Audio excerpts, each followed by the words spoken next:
Okay, well, thank you very much for coming this evening. We have a packed house. I'm delighted to be the chair of tonight's event. My name is John Van Reenen. I'm a professor in the Department of Economics and the director for the Centre for Economic Performance. And I'd like to welcome you to the third Phillips Lecture in the series, sponsored by Economica. We have these lectures every other year. The first was by Lucas, the second was by Sargent, who won the Nobel Prize last year, I guess 2011. And of course, carrying on with the tradition of Nobel laureates, we have Chris Pissarides, our own colleague here from LSE, who won the Nobel in 2010 for his work. I don't really need to introduce him. You all know Chris. He is one of the world's leading intellectuals and economists. He holds the chair at the LSE. He's actually been at the LSE since 1976, which is a fantastic achievement to be here so long and be such a strong influence on the macro group at the LSE. I should mention that one of the times I got to know Chris is as the director of the macro program at the Centre for Economic Performance, for which he's built up the work there and has continued very strongly with Francesco Caselli, who is now the director of that program. So Chris has worked in many areas. He's most famous for his pioneering work on search and matching, and revolutionised the way we think about unemployment. He's going to talk about that tonight. He's also worked in many other areas to do with structural change, to do with regulation and taxation, always with a rigorous focus on economic theory and intellectual contribution, combined with a sharp work and looking at the policy implications of that work as well. And, I'm very pleased he's going to talk about that tonight. So without further ado, over to you, Chris. Thank you.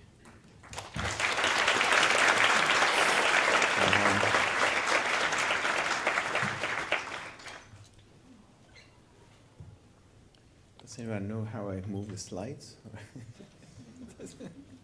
Page down. There is no such thing.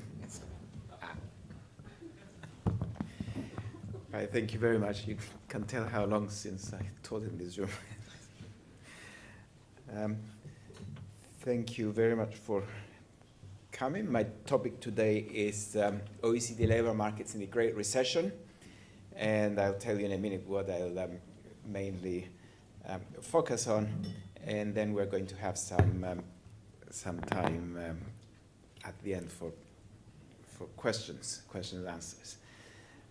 Okay, slide number 1. I thought I was going to give some kind of just a very quick introductory background on the timing of the recession and what I'll mainly be talking about, and that's all it is. But I thought that quite unusually for me. In fact, I finished these slides about 5 days before the presentation time. Usually it's sort of 5 minutes before, but this time it was 5 days, and I thought I'd send it to 2 friends of mine in the United States, in the American universities, and ask them what they thought, especially things I had about the US.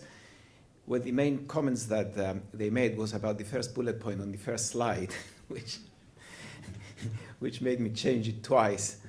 And it's the question whether the financial crisis, whether it's a housing market crisis or whether it's a financial crisis and housing was a victim of finance. But that's not what I'm going to talk about, so I'm going to move on from that. I just throw that in as a thought, something to think about after the lecture. What I'm going to talk about mainly is the employment outcomes in the OECD in 2009 and 2007, and I'm going to compare where labor markets were, especially employment actually, not wages, employment and unemployment, where they were in 2009 and where they've come from in 2007. And then I'll try to apply a very simple framework. I mean, there's no new theory or anything like that. Very simple framework to evaluate where they are. You are going to see that there are many differences between OECD countries in the way they responded to the recession. And I'm going to ask why by comparing some high-profile differences across the OECD and come up with any conclusions that we might have about the operation of labor markets. So first of all, I'm going to begin with an overview of the impact of the recession on employment and unemployment. Then I'm going to look at general explanations, and then I will compare countries. Okay, now the employment response across the OECD has varied quite a lot. What you see here is the percent change in employment between 2007 and 2009. You can see that Ireland, Spain, Estonia, Iceland, and the United States are the countries that had the biggest falls in employment. Even in the United States, there was a 6% fall in employment. Spain, there was a 9% fall in employment, whereas in other countries like Netherlands, Germany, Luxembourg, Poland, there's actually been an increase in employment between the 2 years. The red bars, which I hope you see the colors there, the average, as you can see, the average for the OECD was just over 2%. For the Eurozone, it was something like 1.7%, and the EU, a little bit less. The reason for the difference between EU and Eurozone is really the behavior of Scandinavia, which has been rather better than average. Now, one very interesting fact is that the allocation of the negative shock to the labor input, if you like, how the total labor input received a negative shock, it went down, but the allocation between employment, which is persons employed, and hours of work per person varied quite a lot across the OECD, and there are some really notable differences. If you look at the left, Spain, for example, we saw the 9% decrease in employment. There's actually been an increase in the number of hours of work per person by something like 1% during the recession. On the other hand, if you look at the United States, there's been a decrease in employment, a very big decrease in employment, close to 6%, and just over 1% decrease in hours per person. And now if you go to the other end, you will see Germany, which is the most sort of high-profile case where there's been a decrease in hours of work per person of something like 3%, but an increase in employment. And then you see Luxembourg, which had an increase in hours of work by about 6% and an increase in employment by about 3%. And I asked someone who is familiar with Luxembourg why, and he said to me, well, Eurostat opened 2 new jobs.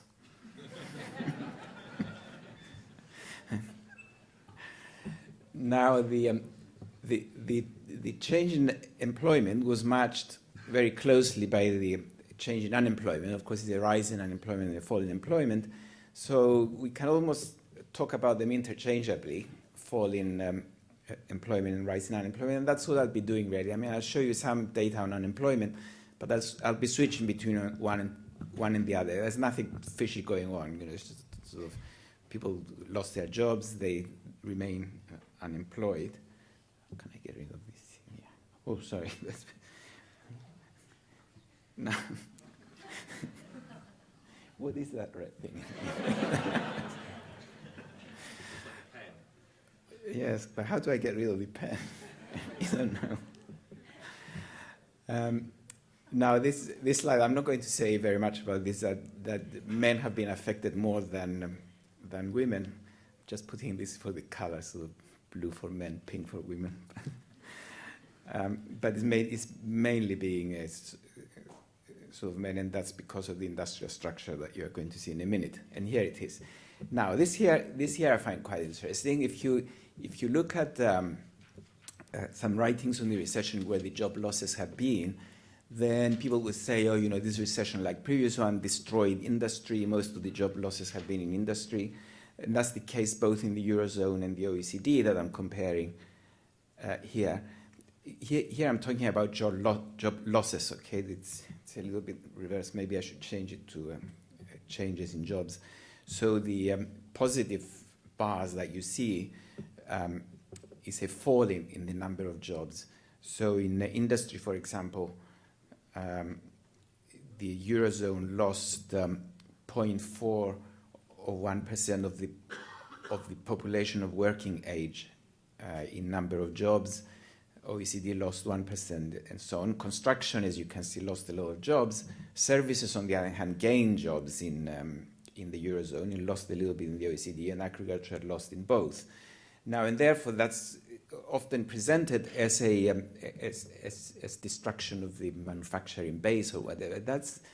That's wrong, though, because during this time, just like any other time since the 1970s, industrial employment has been in decline in these countries. There's a trend decline, whereas service employment has been rising, has been a trend rise. And we need to correct for those trend changes before we can see what the impact of the recession on these jobs was. All this is explained here. So what I did was to extrapolate employment on the assumption that the trends after 2000 in employment, between 2000 and 2007, continued, and then compare the extrapolated, the predicted, if you like, employment in the absence of a recession with the one that we observe with a recession. And when you do that, you will see that most of the job losses have been in services. In other words, what we were observing during that time was a trend decline in the industrial base, deindustrialization, mainly because of technological progress, but also to a very large extent because of the growth of China and other countries in the production of manufacturing goods. The workers who've been losing their jobs in industry have been taking jobs in services, which have been creating jobs. So in some ways, one way to, the sort of best way maybe to think about the recession is that there's been a recession that sort of stopped the job creation in the service sector to absorb the workers who have lost their jobs in industry anyway. Now, and even, I mean, what you see on the left is the total industry, and then construction. Even construction alone as a sector has lost more jobs than industry as a whole. And agriculture has been completely immune of any recession. The number of jobs there is what you would expect given the decline of agricultural employment that is still taking place across the OECD. Okay, now what about unemployment dynamics? Now this is also another interesting thing that you'll see in a minute that I found that I was rather surprised. As I'm sure you know, the unemployment could increase for one of two reasons. It could increase because more people become unemployed, that's new entry, and or because those who are unemployed remain unemployed for longer periods, the duration. Now, usually what we find with recessions is that on impact, several people lose their jobs, and therefore there's a big inflow into unemployment. And that's the initial cause of the rise in unemployment. But very soon, usually across the industrial countries,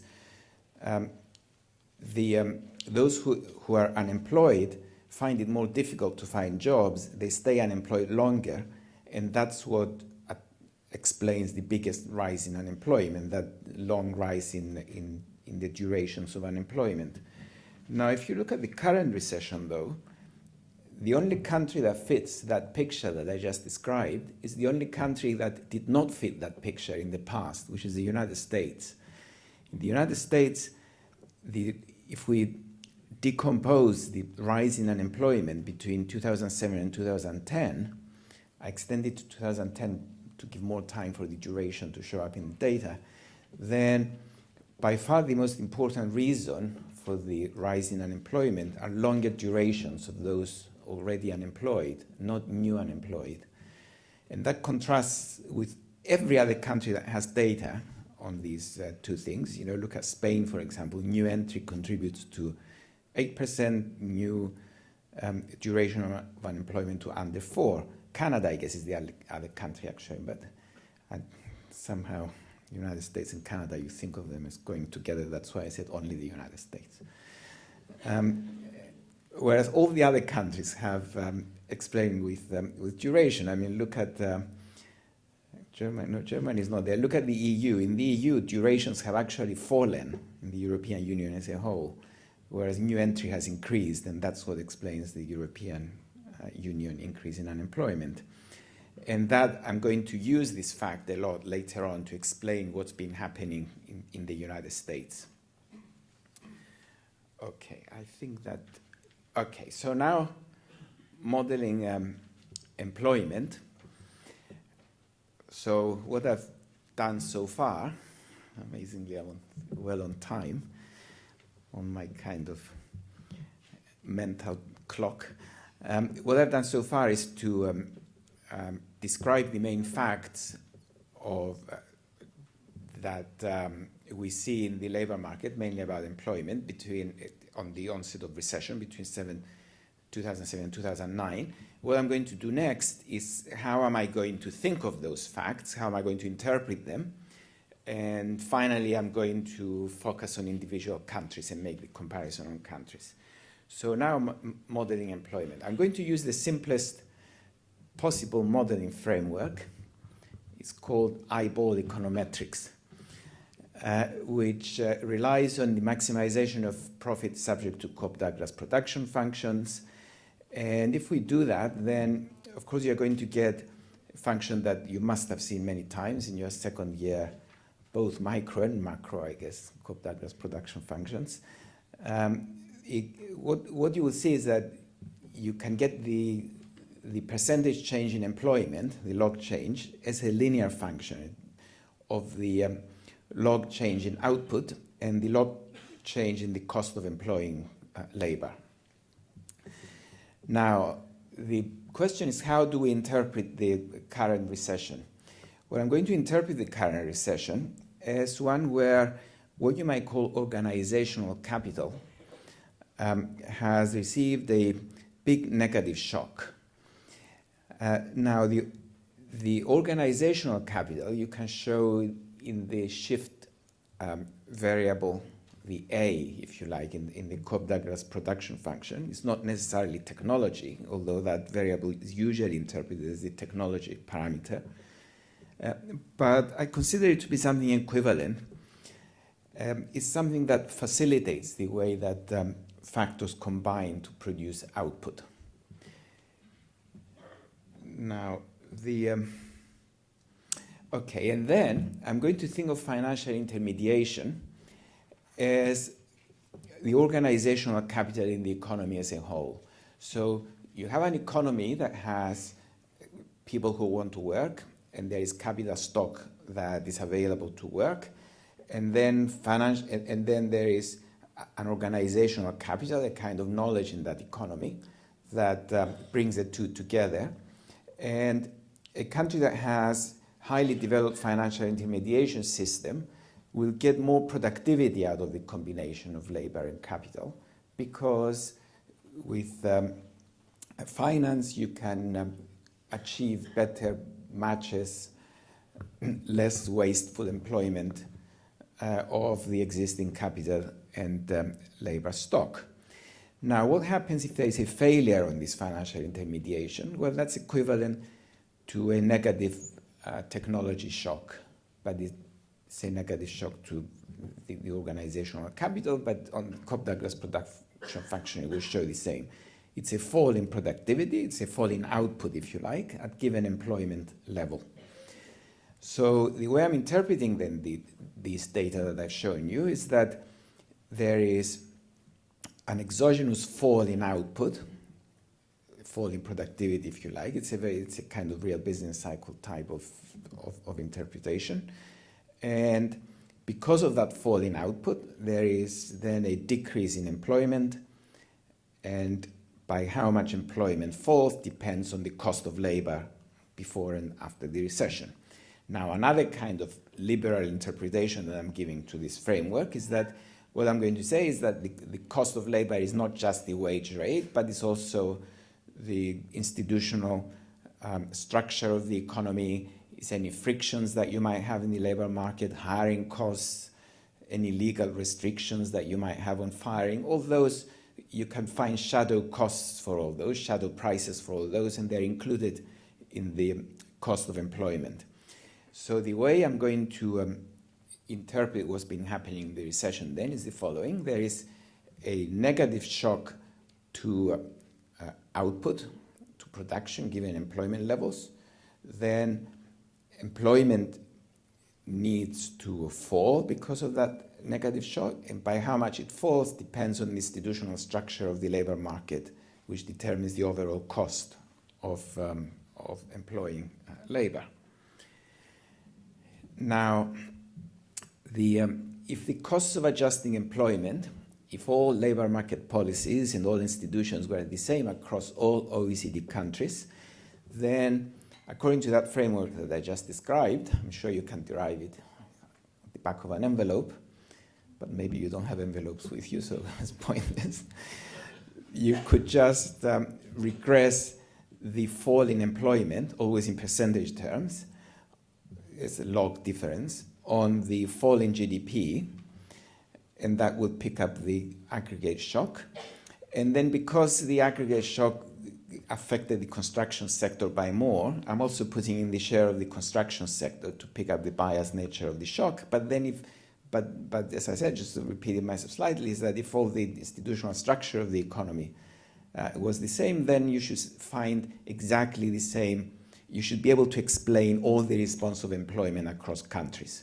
Okay, all you need to explain the employment response then is the GDP fall, the share of the construction sector to pick up the biased nature of the shock, and therefore anything you cannot explain when you're comparing countries must be due to different institutional structures in the labor market. And I've run that regression. It's I hadn't run a regression for so long. I was quite impressed by the number of statistics that you now get. Last time I ran a regression, you just got an R-square and determined Watson statistic. And now there's a Kaike, Schwartz, Hannah Quinn. Quite amazed. And you can see that that the regression actually fits well. Of course, with endogeneity biases and so on and so forth. Small number of observations. I mentioned those a little bit later on, but it does fit quite well. The two variables I have are significant. They explain quite a lot of the variation of employment across countries, and there it is. Well, I just said I have 33 OECD countries in this. They explain quite a lot of the variation in employment that I've shown you. So obviously the fall in GDP is quite closely related to employment. There are questions about causation given the endogeneity bias, but it works. Now, what I'm going to do now is that I'm going to take the residuals from that regression, which is the component of the change in employment that I cannot explain with these two independent variables. And I'm going to compare them across countries and see if I can identify labor market institutions that can explain to me why there are these differences across countries. So here they are.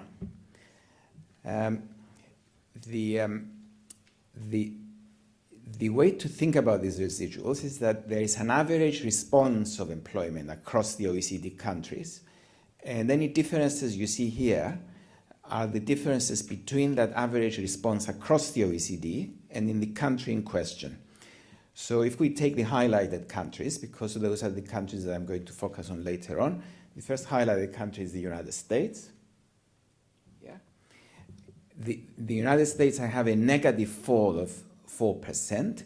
What that means is that in the United States we observe a bigger fall in employment, as much as 4%, that cannot be explained with the simple framework that I had, that contrary to what we see in the rest of the OECD, we see a bigger fall in employment in the United States.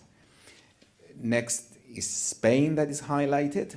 In Spain we see only a 2.2 fall in employment that cannot be explained by what we see. There is still a negative component in Spain, in addition to what we have. But what's quite remarkable is that the actual fall in Spain was much more than in the United States, but the model is quite successful in picking up the fall in Spanish employment. more successful than it is in the United States. And of course, the reason for that is the construction sector that was much bigger in Spain, and I'm controlling for the construction sector.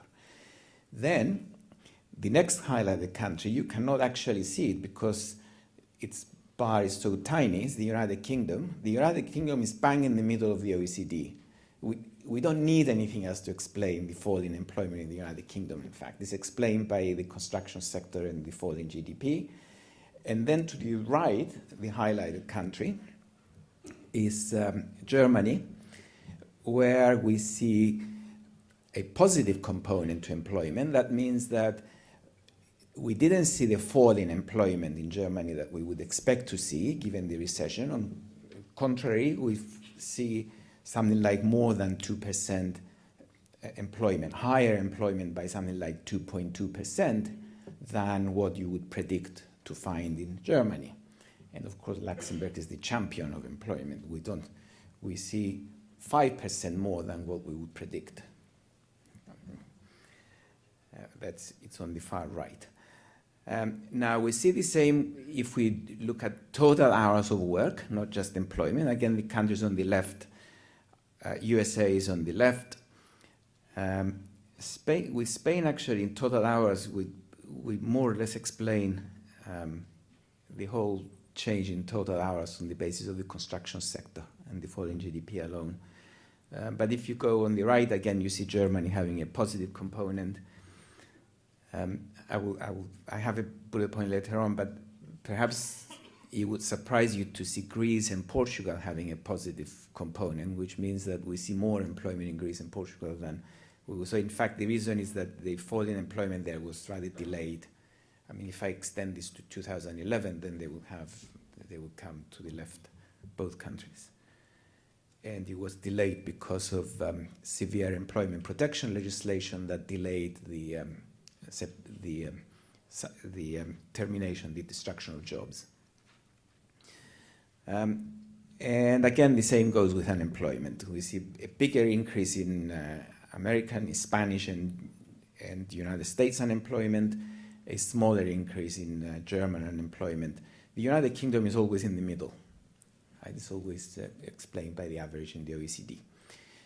Okay, so now that I've shown you the framework, I've shown you where all the countries fit, how we can think of all the countries, the differences across countries. Let's take individual differences now and focus more on what's going on. Now, major means big here, okay? Big economies. Now, the United States consistently shows how it's having a bigger fall in employment, bigger fall in hours, and bigger rise in unemployment than what we would predict.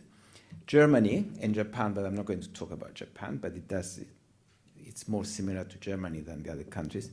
It experiences a lower fall in employment, a smaller rise in unemployment, and the framework predicts the total number of hours of work about right.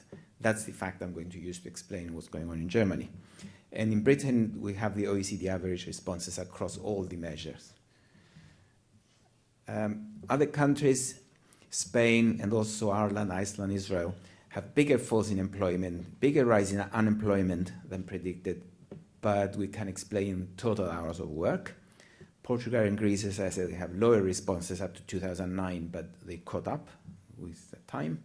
And Luxembourg is an outlier because what's odd about it actually is that they have very strict labor market regulation in Luxembourg, but they seem to be immune of recessions. Have Eurostat office to thank for that, I think. Okay, so let's take now the countries individually. First of all, the United States. Now, it's been claimed by some people, Bob Hall in particular, that the initial impact of the recession in the United States was very similar to previous recessions. But in 2009, it deviated a lot from the initial impact of the recession. It experienced a persistence in unemployment, which was unlike previous recessions, and it experienced long-term unemployment for the first time ever. And when recovery started coming, it was what they call a jobless recovery, in that output was rising, but employment was not rising. which of course means that there's been a rise in labor productivity, what some people call the Walmart effect. Now, the United States is unique among the OECD in that by 2009, the longer durations of unemployment explain why unemployment remained high, in contrast to the other countries that were still experiencing job losses. If I could summarize what needs to be explained in the United States, is that we have to explain a bigger fall in employment and hours. We have to explain a bigger burden of adjustment on employment than on hours per person. And despite that, we have to explain why durations of unemployment have increased and the rise in unemployment didn't come from new entry. I'm putting it like that because these are the, well, not quite the econometrics, I promise you, but the explanation. I mean, what I'm going to do is that I'm going to think like a macroeconomist. You are given 3 facts. What's the framework that can explain those 3 facts? Here it is. What does it all mean?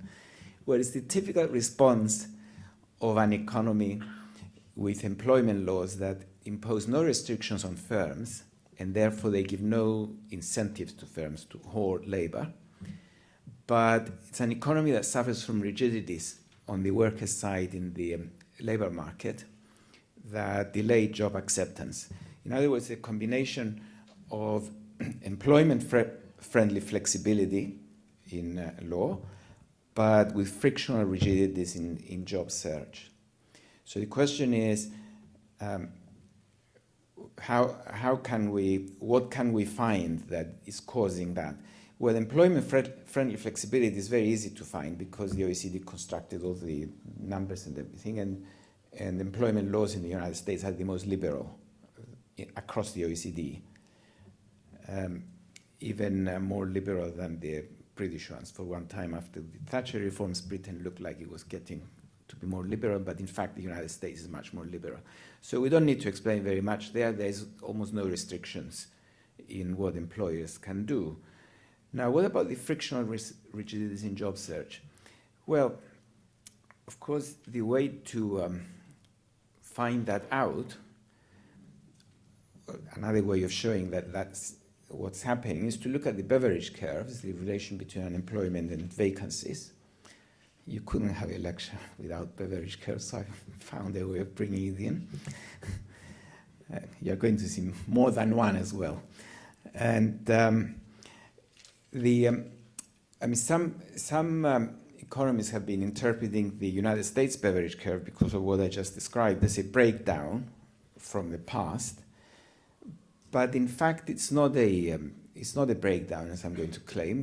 What the United States Beverage Curve looks like now, when you see it, is a curve that is very reminiscent of the European labor markets in the 1980s recession.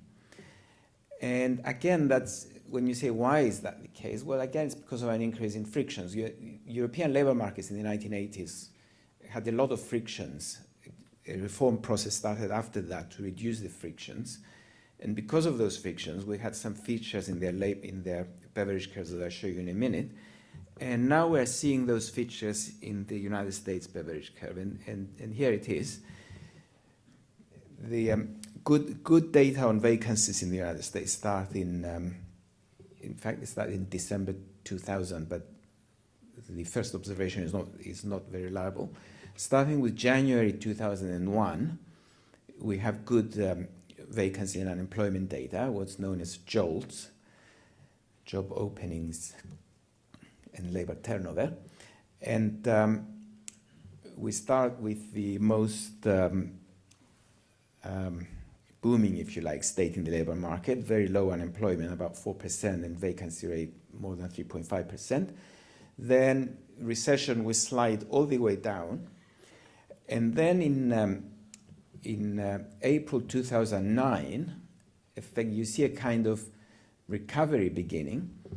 You can see job openings coming on, but they're not being taken by the unemployed. Between April 2009 and late 2009, there's been increase in unemployment even, but vacancies going up, and then small reductions in unemployment, but at a point further away from the origin. So you could, if you wanted to interpret that as a small shift in the beverage curve out, which means there's been an increase in frictions, or you could interpret it as a long loop where eventually the economy will come back, but then why would you have that loop? So here is the interpretation that traditionally US recoveries are close to the beverage curve. We move up and down a fixed curve, whereas in Europe they exhibit these big loops, which we always interpret as having more surge frictions in Europe than in the United States. And if this recovery followed previous one in the US, then US unemployment should be down to about 6 to 7%. You can see that coming up from here. In fact, if you draw this loop close to the original curve, unemployment should be about 6%. But it's not. So it's not falling. Why? Well, here are the plausible causes that are consistent with that. There's been a structural change in the recovery, that the jobs created in different locations from the locations of those jobs that have been destroyed. Now, that's always been happening in the United States with movement of jobs from north to south, industrial, north to service south. But the traditional response in the United States labor market is labor mobility. But now mobility is substantially down in the United States. It's less than half of what it was before. If we measure it, say, every 10 people during a year, how many would move? If the number was X before, which I can't remember, now the number is X over 2, a little bit less than that. Now, why has labor mobility fallen so much? Well, the most likely cause that has been debated in the literature is the depressed housing markets. If you cannot sell your house, there is more home ownership now following the big expansion of home ownership in the 2000s. And if you cannot sell your house, you don't move. So that's number one reason for that increased rigidity of the labor market. Number two is that there's been an extension of unemployment benefit, which created more disincentives to job acceptance and mobility, with higher replacement and the extension has been mainly with unlimited durations, which are the kind of structure of unemployment benefit that gives the biggest disincentive. And finally, there's been some skill mismatch. The financial crisis made firms cautious about spending on training because there is uncertainty about the future, and therefore there are shortages of labor in some occupations and unemployment in others, which you see in the number of vacancies and number of unemployment coexisting. Okay, if you compare with Britain, now you do have to ignore that red bit at the bottom. It's not part of the beverage curve. But if you compare with Britain, United States is in red and Britain in blue. But in fact, since 2001, Britain and the United States use very similar methods of collecting both data, both vacancies and unemployment. So you can make a direct comparison between Britain and the United States. You can actually see the United States having more frictions in the labor market than Britain. In fact, what you see in Britain is a country that has a very good institutional structure in labor markets, but it's depressed, the labor market. I think I've mentioned this here. Because following the reforms in the British labor market in the 1980s and 1990s, the structure of the labor market is very similar to the United States in that there aren't many restrictions in legislation and all that. But the reaction to the recession is very different. In Britain, if you look at the British beverage curve, then it's exhibiting features of a conventional depressed labor market, whereas the United States is exhibiting features of a labor market that has structural problems.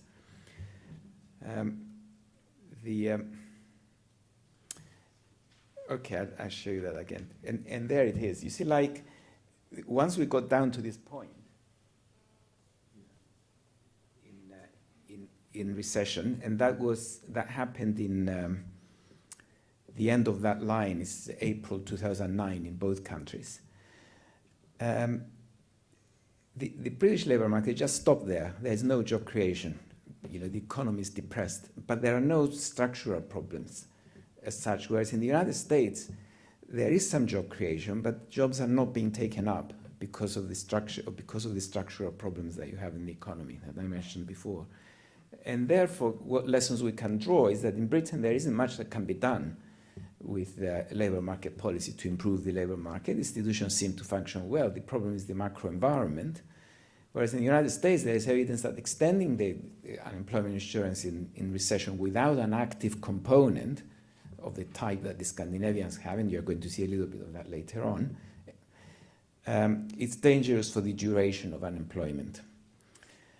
And if we're going to return to a traditional US-style flexibility in the labor market, we need to do one of two things in the way the Social Security is designed, which is either restrict the duration or introduce active policy to offset the long durations, which is done in Scandinavia, as I mentioned. And second, you have to fix the labor market to bring back mobility of labor. Without those two, the United States is not going to recover. The labor market is not going to recover in the way that it used to before.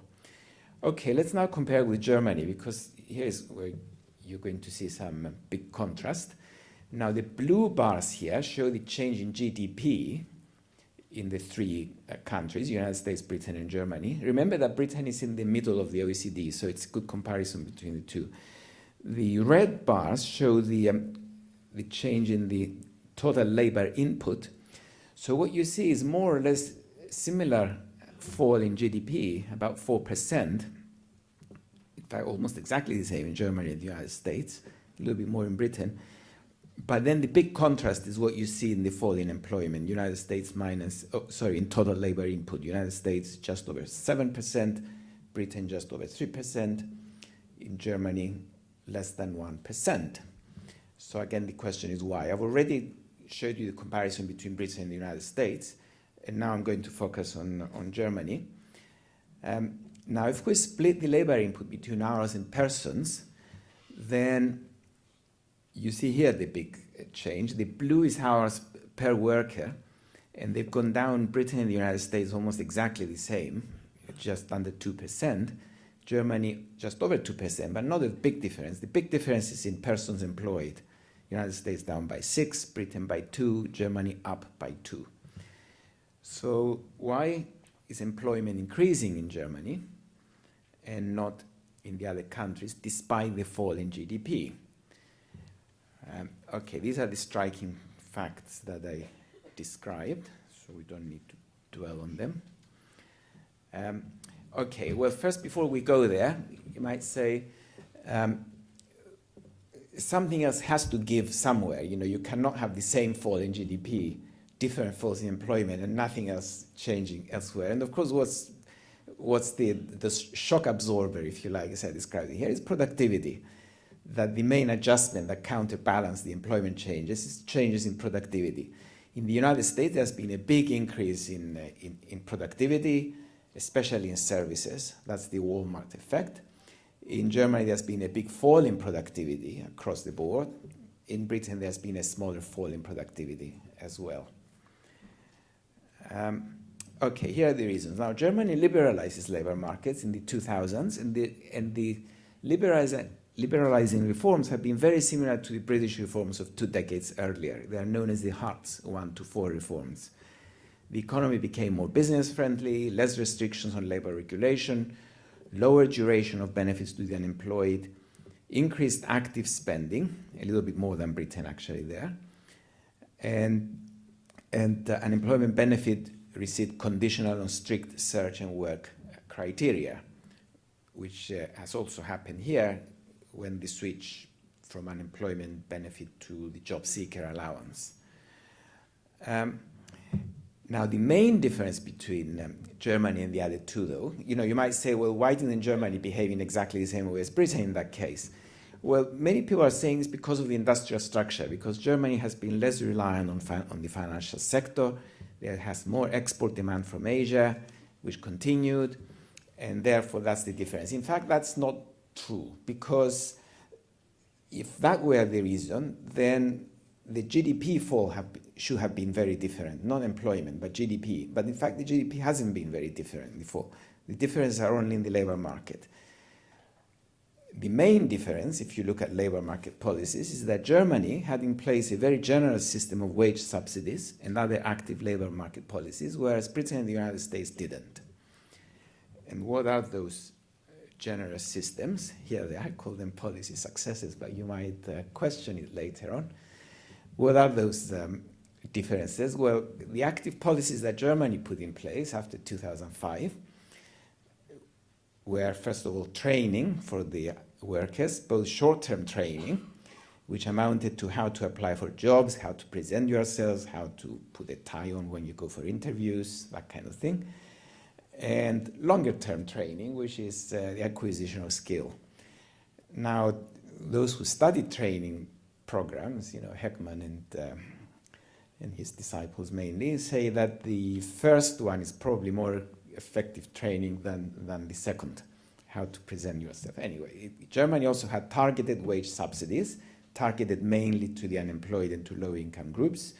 It has startup subsidies for new businesses, which is support of the business for 9 months.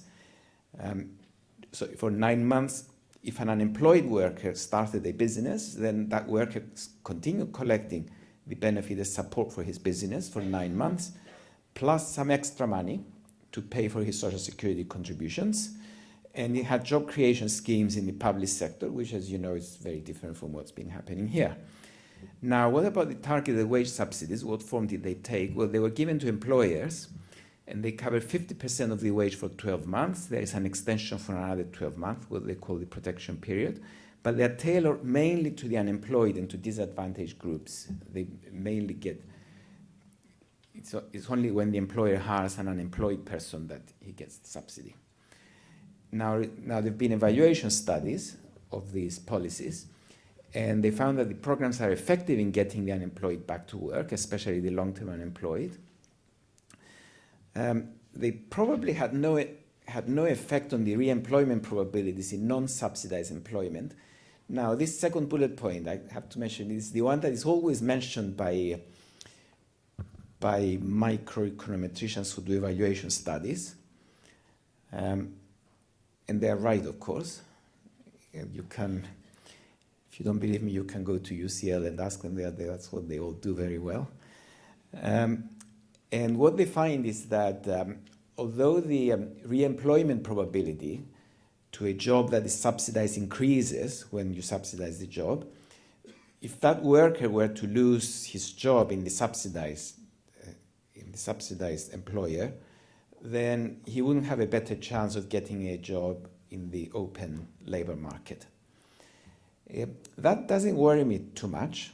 I mean, usually people who work on evaluation studies say, therefore you shouldn't subsidize jobs.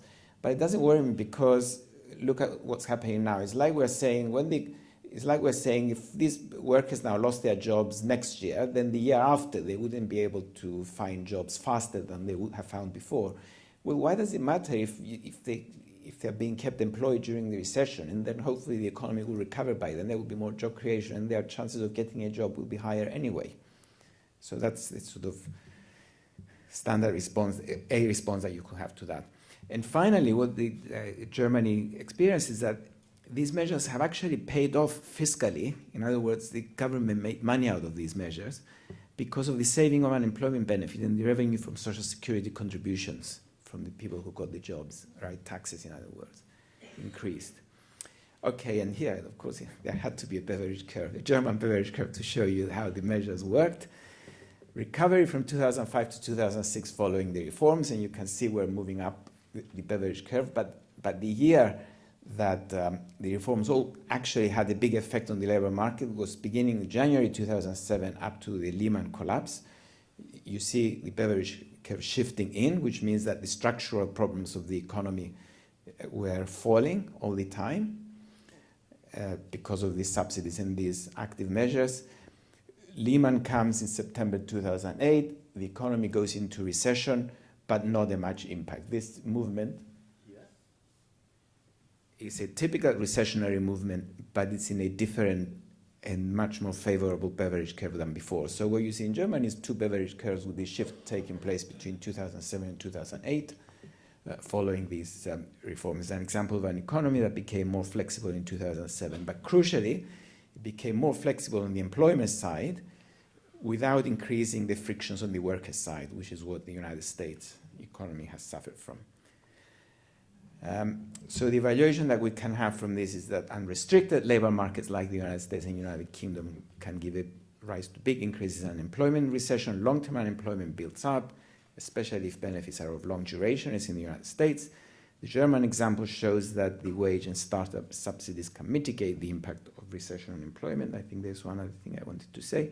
Okay, is that a policy that you would recommend? Well, you do have to remember what I said about productivity, that the German policy is good because it checks the growth of structural unemployment. It keeps people in work in recession, but productivity falls.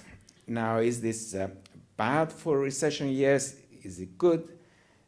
That's something that you can, as a policymaker, you have to decide, would you give up productivity gains to keep people in work in recession? I won't say who told me, but a very senior civil servant policymaker in Britain, he said to me, well, I'm not sure I would prefer to lose so much productivity to keep the people employed. Maybe there are future gains from the higher productivity than from a fall in employment. I'm not convinced by that. I just mentioned that there are people who take a different view. But what I hope you've seen is that it could make a lot of difference on how you design these policies in the response of employment to a fall in GDP. Now, I'm running out of time, and I'm going to stop for questions. I did have loads on Spain. I'm going to keep Spain in here so you can read, so this is the end.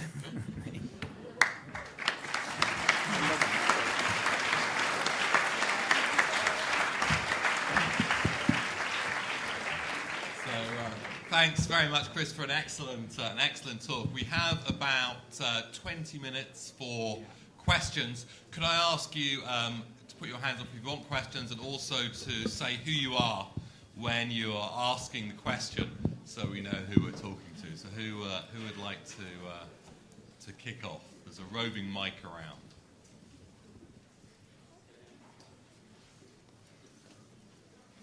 You could ask questions about China too, if you like.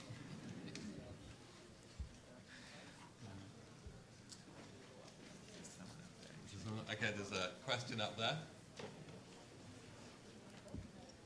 Okay, thank you very much. My name is Fengxue Bao. I was a student of international political economy. My question is, since the last year, the Conservative government in UK introduced a tougher rule over the immigration. There's a few non-EU citizens could come to this country to work here, to stay here. What do you think this a policy change, the long-term impact of this policy change on the UK employment market? So thank you. Well, I mean, you can think of immigration as labor mobility, and imposing restrictions on immigration would reduce labor mobility internationally, obviously. Yes, so a reduction in labor mobility will mean less good match between jobs and workers, because if you have a bigger market to choose from, you would be able to achieve a better match, and that should show up as lower productivity. So the productivity of labor, and by extension, therefore investment and growth, should be affected by restrictions on migration. Now, that's something that you can derive from the kind of framework I've given you. You're imposing more frictions in labor markets, and therefore productivity should go down. To my surprise, actually, I was recently at a meeting which was attended by top businesses or multinationals, and they were asked, what's one thing that the government can do for you to increase your productivity and increase your employment levels? And they all unanimously said, remove the restrictions on international immigration, remove visa restrictions and other restrictions that you might have, like transferable pensions, for example, that you cannot transfer them from one country to the other. So immigration, even if you listen to the international immigration, even if you listen to the practitioners, they will say that's extremely important in their employment decisions and their expected future productivity trends.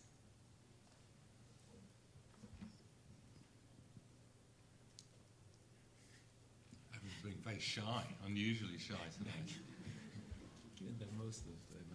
Well, I can ask. I'd like to ask a question then. If is there someone? Okay, yes, here. It's a pity because I'm from Spain, and I'd like you to summarize at least what about the response of Spain. I don't know if it's possible. No, it's. There you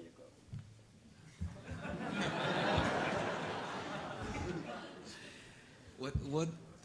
What Spain? If you look at all the data on Spain, then obviously the construction sector explains a lot, but it cannot explain everything, as I've shown you. So there must be something else that explains what's wrong in Spain. You know, why is there this failure?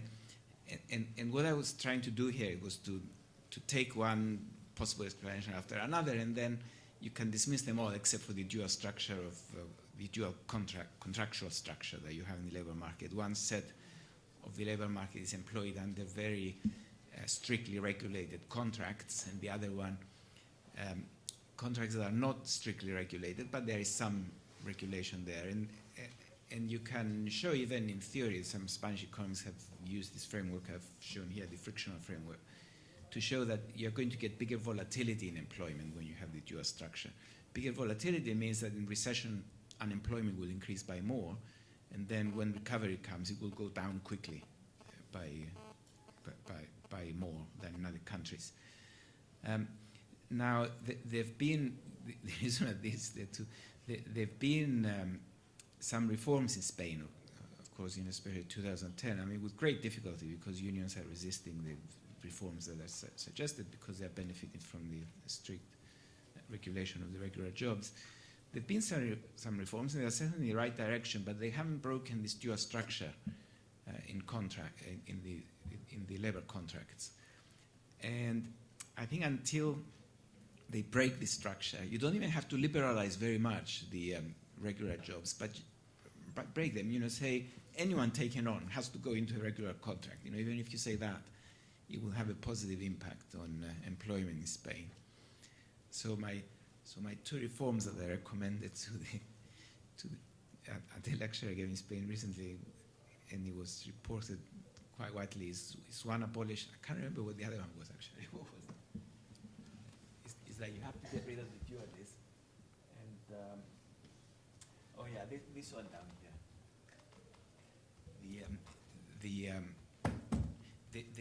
The union agreements. The structure of union and collective bargaining in Spain is the worst possible that you could have in labor markets, of what should come first in union agreements and what's second. Britain used to have that, in fact, in the 1980s as well, and it abolished it in the late 80s with lots of riots and demonstrations, but it was abolished, and it was not reintroduced by the Labour government that followed, so it must have been a good reform, right? Tony Blair said so, it must have been good. Real preference. Hi, my name's Edward Larkin. I'm a master's student from the US. And I read a kind of influential ebook by two MIT economists last year, and the title was Race Against the Machine, and its thesis was that especially in the developed world, part of the reason you have a jobless recovery, especially in the US, is that technology is destroying way more jobs than it's creating now. That used to not be true. That was an argument made, back in the day of John Maynard Keynes, but that it actually is true now. So I was curious what you thought about that thesis and whether you agree with it or disagree. This is the Brynjolfsson-McPhee thesis. Yeah, I don't agree with that actually. Technology has always destroyed jobs. In fact, even the rate of destruction now is not the fastest that we've seen before. It's destroying jobs because jobs are always moving to lower labor cost countries, partly, but also because there is a limit to how much manufacturing goods you can consume, which is what most of the technological advances are taking place.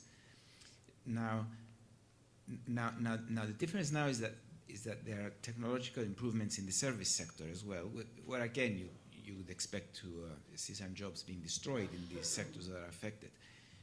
But the thing is that there are still many labor-intensive sectors that are creating and could be creating more jobs because technology makes everyone wealthier, and if you have more money, you increase your demand for those labor services, and that way you create jobs to serve them. And if you look at job creation in the United States over the last 15 years, the sector that created most jobs is health, and it's mainly health care, not medical, nurses and child care people. You basically marketize all these things that you used to do at home, like looking after elderly parents and young children and so on. The other sector that's created a lot of jobs is education, because young people stay in school longer, and business services. But a lot of the job creation in business services is mainly offshoring services that were being done before in other jobs. The net creators are health and education, and there's still scope to create there a lot. Now the United States is way ahead of Europe in that respect, in that job creation. I mean, Britain is sort of catching up a little bit, but not very much. So I can't see how, and it's not new technology that is creating those jobs. It's the demand. It's what those who benefit from new technology spend on these services, and that should continue. I think, in fact, actually, where the United States is failing, and that came across quite a lot in when this meeting that I mentioned a minute ago, is it's failing in two things. One of them is that it's failing in the provision of goods, in restructuring the supply of goods and services to the changes in the age structure of the population.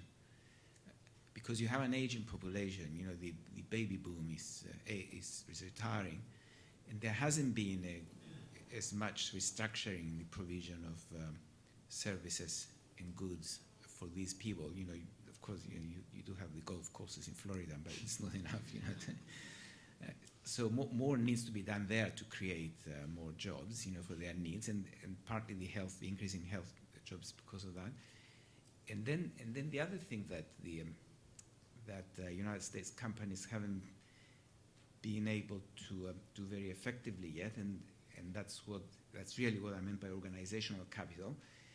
They haven't been able to find out how to accommodate the people who stay post-retirement, who don't retire because you don't have retirement anymore, and accommodate new entry from young people leaving school as well. Youths, in fact, having a very bad time in the United States for the first time. The companies are not structured in a way that would accommodate them together with the older people who stay on, the post-65-year-olds. And at the same time, the whole idea and design and what you should be doing is thinking of baby boomers, and is ignoring the new young people coming there. So I wouldn't like to be young in the United States right now. Chris, can I ask, just going back to this really striking fact about the structural search frictions in the US, which you use as one of the explanations for why unemployment's risen so quickly.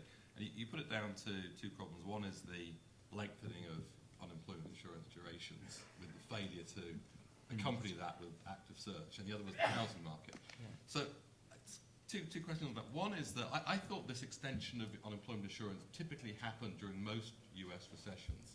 So is this recession different, and it's been extended by more?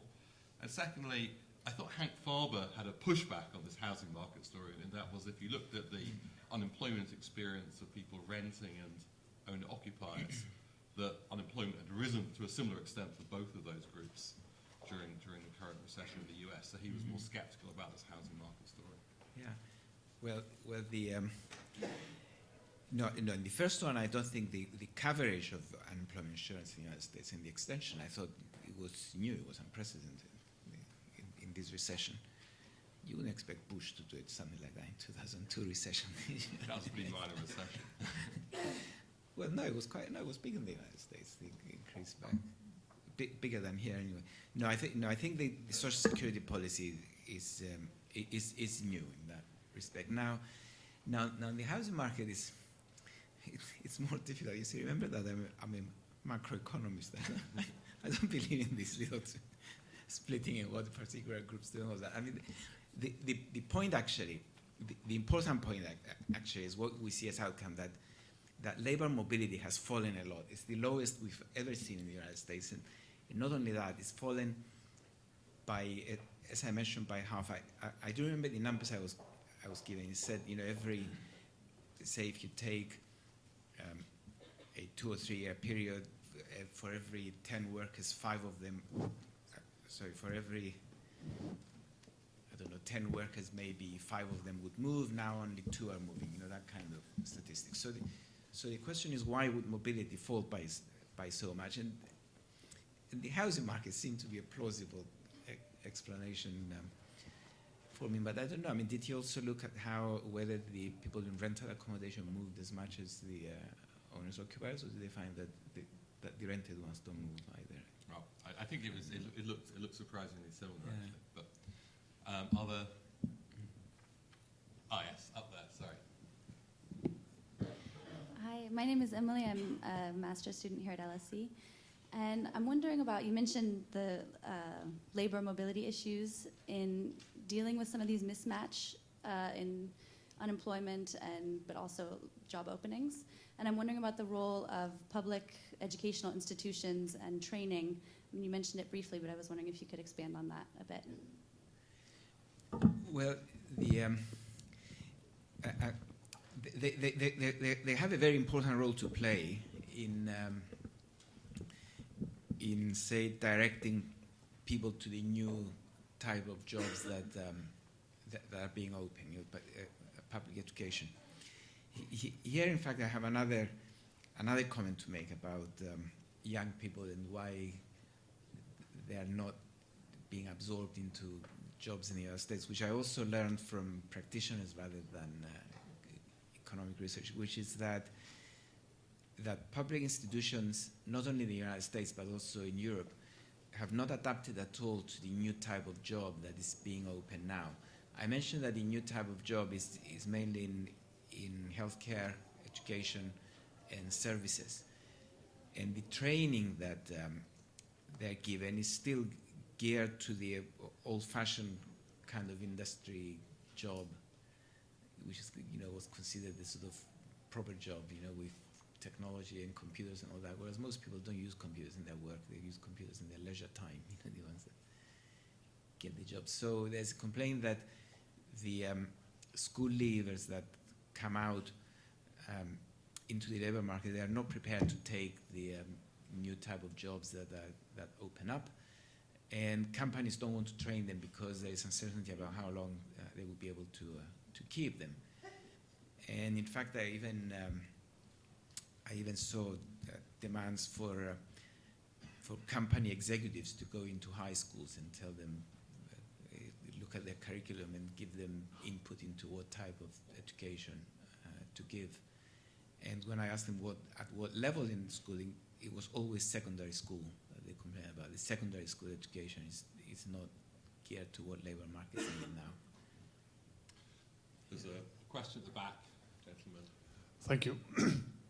Nitin Parshotim, retired local government officer. Just would like to take you back to your conversation with the civil servant that you referred to.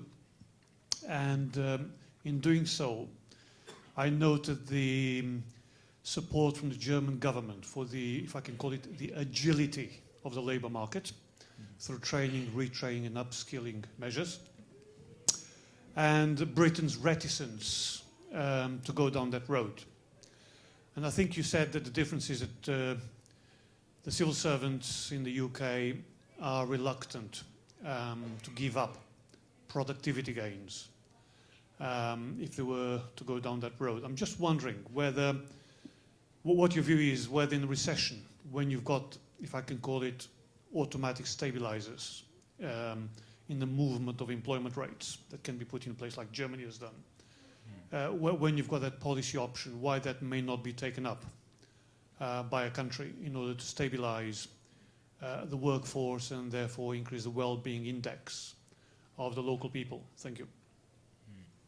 Well, as I mentioned, you could be doing that, and in fact, the most interesting, perhaps most surprising thing that I found by looking at the German studies is that the programs paid fiscally. I mean, the government was better off at the end of it. In the beginning, of course, you had to put up the money to do it, but 1-2 years into the program, when those employees started paying their taxes, the government was actually better off. So the fiscal cost is not an issue if you work on a, say, 3-year horizon. The only issue that remains is whether you should, if you like, artificially keep employment high at the cost of productivity gains. I mean, that's what it boils down to. I think, given what recessions are doing to the unemployed, the disenfranchising, the loss of morale, loss of skill and all that, I think there are actually long-term benefits from keeping workers in work, because when the economy recovers, then you can more quickly benefit the labor market from that recovery. But you might remember in the middle 1980s, the economy GDP started recovering around 1983. The labor market didn't start recovering until 86, 87. There was a 3-year delay. And that 3-year delay, you could put to the long-term unemployment that built up in the initial impact of the recession between 80 and 83.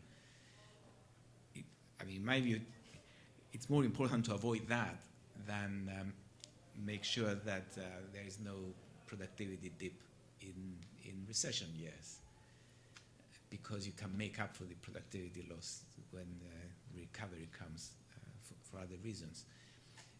But I mentioned it because there is that belief amongst senior civil servants, in fact, that losing these productivity gains would be bad for the export performance of the country and for international competitiveness. And there are also severe doubts expressed here, actually, that I don't know. I'm not sure why, because the policy has never been tried. But there are severe doubts about the effectiveness of wage subsidies, of targeted wage subsidies. That's why I double emphasize it here. But I talked to people involved with policy at the highest level on the civil service side, not the political side. And they did say, but these subsidies will not work, blah, blah, but they work in Germany, so I don't know. One last question for a very patient gentleman there. Hi, yeah. My name's John Muir. I work for Islington Council. My question is one about scale. The current coalition government cancelled the Future Jobs Fund, but have recently set up a £1 billion youth contract in the UK. What I'm interested in, that will see wage subsidies in the region of about £2,300 for employers that take on young people. Do you think that in terms of the work that's been done in Germany on similar programmes, how does that compare?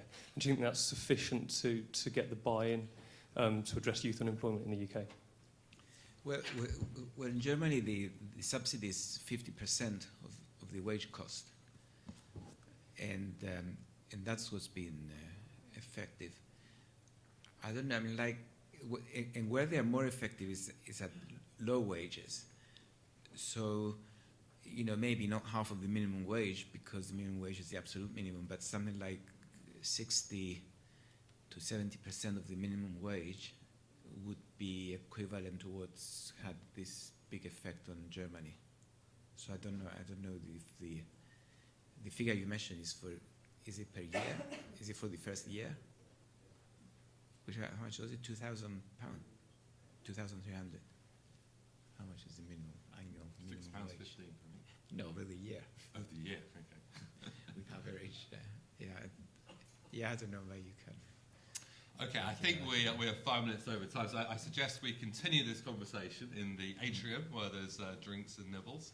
And it just leaves me to thank once again Chris for an excellent talk, and thank you all for coming.